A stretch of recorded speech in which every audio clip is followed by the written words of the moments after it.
Hello there. Thank you so much if anyhow you reach to this video. Today I am going to start with the book called Atma Bodha, the self-knowledge, which is written by a renowned Indian saint philosopher Sri Adi Shankaracharya himself.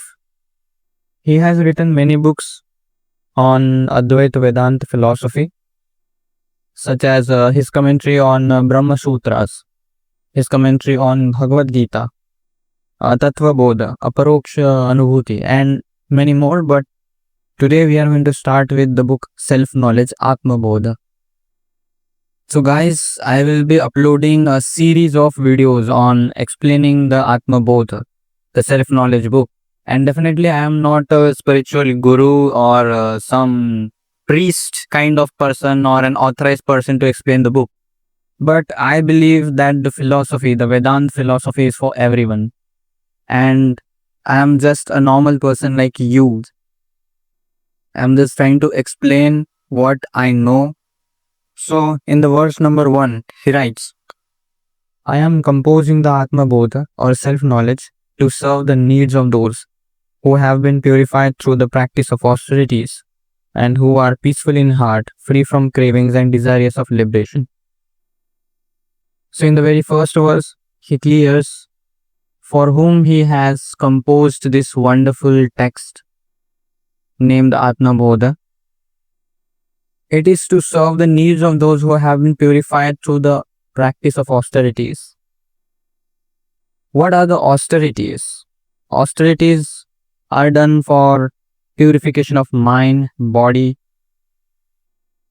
such as performing obligatory duties, practice of daily devotions, worships, and self-control. These are all different kinds of austerities. There are 3 kinds of austerities mentioned in the Bhagavad Gita. Austerity of the speech, austerity of the body, and austerity of the mind. The austerity of the body is the worship of gods. Respect the elders, the Brahmins, the teachers, gurus. It is the cleanliness, uprightness, continence, and non-violence. In simple words, धर्म का पालन करना, ब्रह्मचर्य का पालन करना, और अहिंसा. These are some austerities of the body that needs to be maintained. Second is the austerity of speech. The speech must be pleasant, pure, truth, and it should not cause any offense to anyone. Then comes the austerity of mind. It is in the practice of inner serenity, kindliness, silence, self-control, and the purity of heart. Practicing of the self-discipline, self-control. These are all the austerities that one should follow. And the second thing he says, for the people who are peaceful in heart. By this he means who is unattached, who is not disturbed by any kinds of attachment to this physical world. Free from cravings, free from unnecessary desires. He is satisfied within himself and at last desirous of liberation. The yearning, there must be a burning desire for liberation. Liberation, also known as moksha, or liberation doesn't always mean about moksha, but it is also about liberating from the current life suffering. Whatever the suffering, the cycle of happiness, disappointment, and again that repeating cycle, the getting free from that cycle is the liberation, is the freedom. And when it comes to after that, because of our left out karmas, we take birth in this on this planet again, and again birth, death cycle repeats. So liberating from that cycle is called a moksha, and that is again a liberation. So when Adi Shankaracharya says liberation, he means a complete liberation from birth and death cycle and from the sufferings as well. Now, why there must be a desire for liberation? Because this desire must come from within. You have to realize that we are in this world and we sometimes suffer, sometimes we are happy, and we were child at some time, we are now youth, and maybe after some time old age and death, and this again repeat. What are we doing here? Who are us? Who are we? What is our purpose? If we don't think about all these things, then why would there would be a desire for liberation?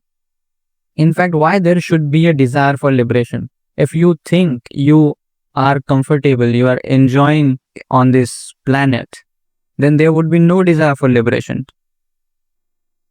Adi Shankaracharya doesn't mean that if you don't have these qualifications, like free from cravings, or if you don't follow such self-discipline, self-control, then you cannot read this book. That's not his point. The point is, even if you have these qualities, in some extent, you just need to strengthen them. Because these are the basic building blocks for you to understand the self. What is the self? The self is something different from you, what you think about yourself, about the I, about the body, about the mind. You are not the body, nor the mind, nor the intellect. You are something beyond than that. That is the self, the Atman, the Brahman. That's the whole point of this book, to realize the self within. Now, why should one realize the self? Because that's the truth, that's the real knowledge. That is our purpose. By the way, according to the Vedanta, the Advaita Vedanta philosophy, scripture says you can only realize this truth if the student has some necessary disciplines. These are discrimination between real and unreal. क्या सत्य है, क्या असत्य है, अपना विवेक का प्रयोग करके इन दोनों के बीच का अंतर करना. Second, renunciation of the unreal, जो असत्य है उसका त्याग कर देना.